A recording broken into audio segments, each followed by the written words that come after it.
Hey everybody, I'm Rob Singleton. You've reached Ask P. Rowe. The statement today is the hidden power of the conspiracy theory label. Whenever there's a major oil spill, a couple things become critical immediately. 1, stop the flow. 2, contain the spread. 3, reverse the damage. Similarly, evil, self-centered people accomplish the same 3 initiatives via the politics of ridicule in order to shut down anything they don't like, mostly truth and facts. Before it can gain traction and expose them, they love the darkness, the Bible says, rather than the light. Listen, before we get started, would you do us a favor? Help get the word out. If you're listening on podcast, if you'll give us a good 5-star review, it helps get the word out. If you're watching on video, then in the lower right-hand corner, hit that subscribe button and the notification bell, and that helps get the word out about these videos. Thanks, we really appreciate it. Now, none of the stuff I already mentioned is the hidden power of the conspiracy moniker. The hidden power comes from connecting kryptonite to the article, book, statement, theory, or alarm in the form of the implied warning label, conspiracy theory. Since many Americans are woefully uninformed about, well, anything, they rely heavily on some pretty shady characters to whittle down their reading list. And by reading list, I mean Twitter rant, little headline, or just a viral video. If the mainstream media or social media big tech implies that something might be a conspiracy theory, well, the desire to look into it any further kind of drops off a cliff for people.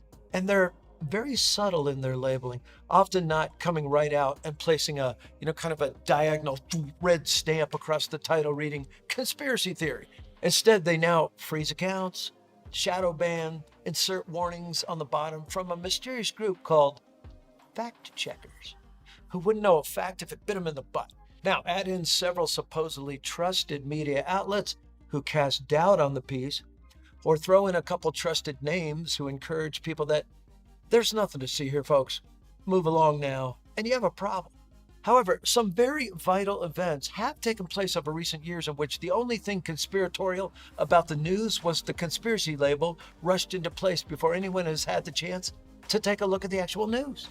Another shady approach to suppress real news is to trot out your own conspiracy theory and strap on rocket boosters so that it overtakes the truth right out of the gate.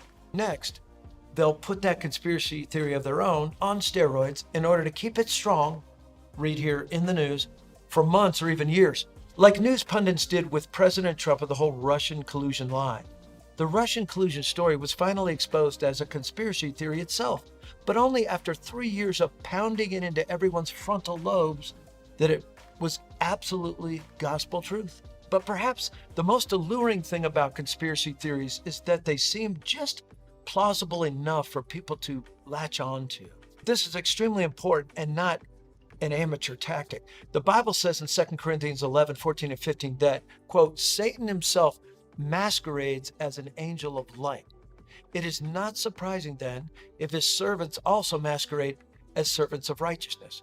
Their end will be what their actions deserve. Wow. Satan himself doesn't peddle the craziest, most outlandish theories. He offers up realistic sounding ones that people are probably already thinking about. Since most people want to find God and connect with him, Satan plays off of that and markets himself as goodness and light. So, what should we do about conspiracy theories?